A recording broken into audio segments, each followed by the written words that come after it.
ونصلی علی رسولہ الکریم اما بعد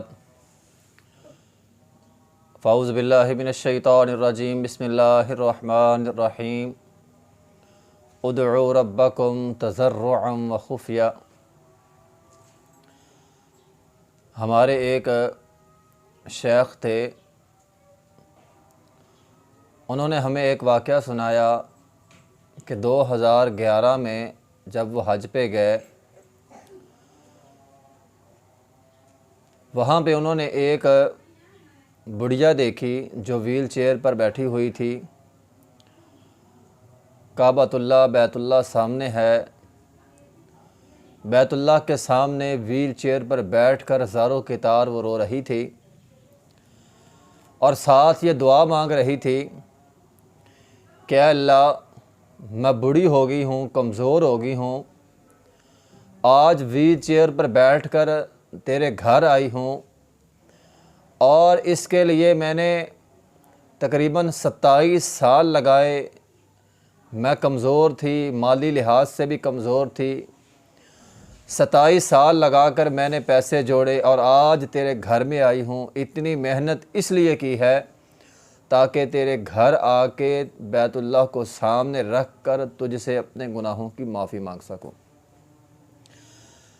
محترم سامعین کرام، جب انسان کے دل میں یہ تڑپ ہو، بڑھیا کے دل میں تڑپ تھی کہ میں نے اپنے گناہ معاف کروانے ہیں رب سے، اس نے اتنی محنت کی۔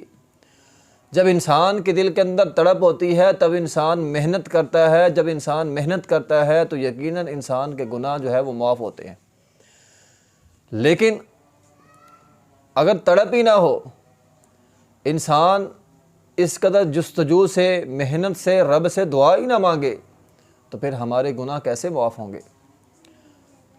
وہ غامدیہ قبیلے کی عورت، اس کے دل کے اندر بھی تڑپ تھی، گناہ اس سے بھی ہوا، گناہ کر لیا، اب دل کے اندر تڑپ پیدا ہو گئی کہ میرا گناہ وہ کیسے معاف ہوگا۔ رسول اللہ صلی اللہ علیہ وسلم کے سامنے آ گئی، اللہ کے رسول مجھ سے غلطی ہو گئی، گناہ ہو گیا، مجھے سزا دیں۔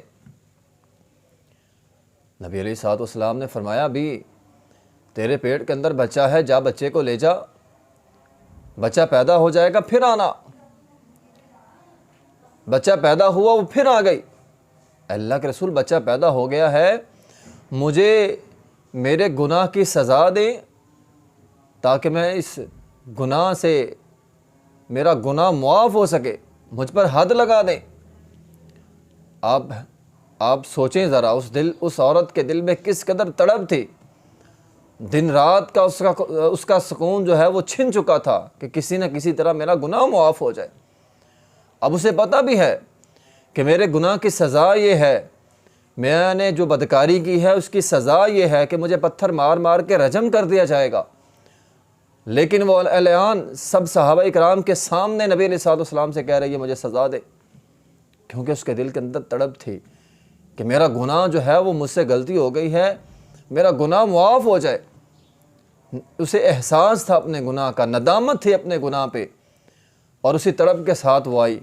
نبی علیہ الصلوۃ والسلام نے فرمایا یہ بچہ جب کھانے کے قابل ہو جائے گا پھر آ جانا۔